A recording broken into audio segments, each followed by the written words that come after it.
अनाहत चक्र तंत्र और योग साधना की चक्र से कल्पना का चौथा चक्र है। अनाहत का अर्थ है शाश्वत। यह चक्र हृदय के समीप सीने के मध्य भाग में स्थित है। इसका मंत्र यम है।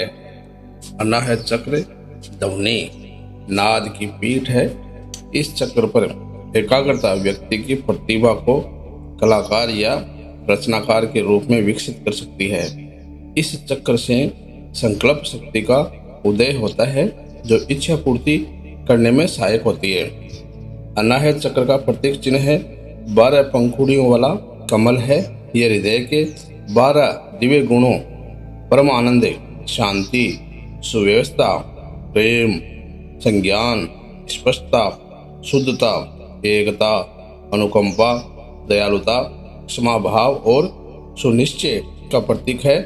इसके दूसरे प्रतीक चिन्ह में 2 त्रिकोण तारक आकार में बनाए जाते हैं।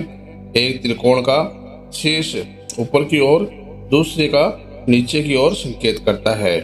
जब अनाहत चक्र की ऊर्जा आध्यात्मिक चेतना की ओर प्रवाहित होती है तब हमारी भावनाएं भक्ति, शुद्ध, निश्चय, प्रेम और निष्ठा की ओर उन्मुख होती है।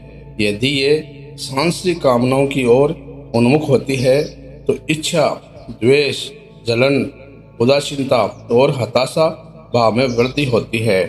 अनाहत चक्र का प्रतीक पशु कुरंग हिरण है जो अत्यधिक ध्यान देने और चौकन्ने होने का बोधक है। इस चक्र के देवता शिव या पार्वती या विष्णु या लक्ष्मी या ज्योतिर्मय शिवलिंग है। शिव चेतना और पार्वती प्रकृति की प्रतीक है। हिंदू परंपरा के अनुसार आज्ञा चक्र 6वां मूल चक्र है। ध्यान करने से आज्ञा चक्र होने का आभास होता है। आज्ञा का अर्थ है आदेश। आज्ञा चक्र भुवों के बीच माथे के केंद्र में स्थित होता है। यह भौतिक शरीर का हिस्सा नहीं है लेकिन इसे प्राणिक प्रणाली का हिस्सा माना जाता है। स्थान इसे एक पवित्र स्थान बनाता है जहाँ हिंदू इसके लिए श्रद्धा दिखाने के लिए सिंदूर लगाते हैं।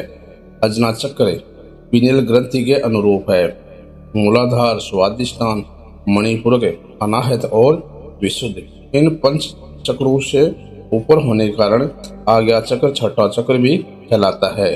उपनिषद आज्ञा चक्र केंद्र बिंदु को दोनों भुवों के बीच अंदर में निर्दिष्ट करते हैं और संतवाणी दोनों आंखों के मध्य तथा नाक के आगे 12 अंगुल की दूरी पर अंदर में ही आज्ञा चक्र केंद्र बिंदु में सिमटकर अवस्थित होने पर अंतर्ज्योति दिखाई पड़ने के साथ साथ अंतर्ध्वनि भी सुनाई पड़ने लग जाती है।